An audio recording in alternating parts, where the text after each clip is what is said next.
The same thing happens if bad things happen in your life. You have to know that everything that happens in your life, whether good or bad, is ordained from above. Which means that God said this is good should happen to you or this is bad should happen to you. If this is good, Baruch Hashem, Yishtabach Shemo, bless God. If it's bad, there's a reason for it. God's not just sending you something. So we have to look into ourselves in introspection and see what is the reason that God is sending this. Now, if I were to ask people, what would you rather? Would you rather have suffering in this world and be clean in the next world? Which means in the next world you have open gates to heaven. You're just welcomed in with open arms, or have suffering, have a great life over here, and then deal with the issues in the afterworld. So what? No, but hopefully it should be good in both worlds. B'ezrat Hashem, listen, we're talking about a class of suffering, and I don't wish, even though we're going to speak about how suffering is really for the benefit of the person, I don't wish suffering on anybody. Right? We don't want suffering. We don't. No, thank you. But if it comes, we have to know how to respond to it. But obviously, it's much better that you don't. Let's have a good life in this world and a great life, just opposite. I have a great life in this world and an amazing life in Olam Haba. But one person. All right. But one idea is that if it does happen, how do we handle it? How do we deal with these types of situations? Now, the first thing is that if somebody gets suffering in this world, know that you're getting pennies on the dollar. And I'll explain it, if you're doing real estate, right? And you have a real estate deal that comes up, and this guy's going into foreclosure, and he just needs to sell the building really fast. This building is worth $10 million. But he needs to get rid of it so quick. You want to know one of the big reasons why people have to get rid of buildings so fast, and they don't care? Divorce. They don't want their wife to get it. They'll lose money just so that she doesn't get it, right? The one time they said the love of their life, all they do is want to just get her, whatever he can.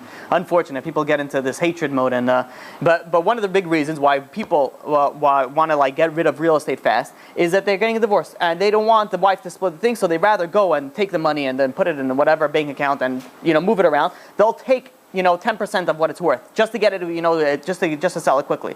So let's say you're able to get something for a building that's worth $10 million, you're able to get it for $1 million. You'll jump on it. You can be like, are you kidding me? That's crazy. Imagine you're able to get it for $100,000. Even if you don't have the money, you'll find the money. You'll make friends that you have never even wanted to speak to before. Say, listen, just give it to me for a week.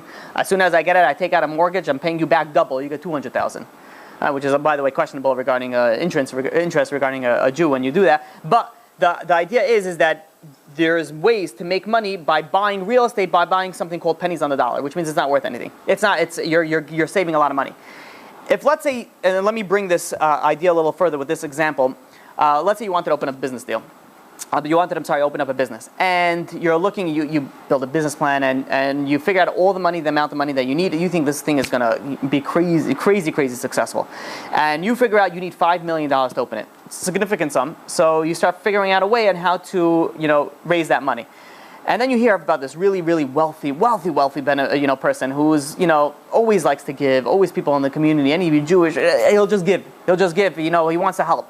And so you, memorize whatever you're going to tell. You arrange a meeting and everything. You have exactly how you're going to say. You're so nervous, and you get into that meeting and you sit down, and he starts schmoozing with you. He starts talking to you. Hey, buddy, what's going on? And all of a sudden, you feel very close to him. He's a very nice, welcoming, warm guy, and you start presenting him your whole business idea. And he says, "Yeah, that's an amazing idea. That's great. I love it. Whatever you need, you got it." And this, you're sitting over there, you just want to give him a big hug and just see, you're crying. And you're like, I didn't think it would be this easy. Thank you so much. Wow, this is amazing.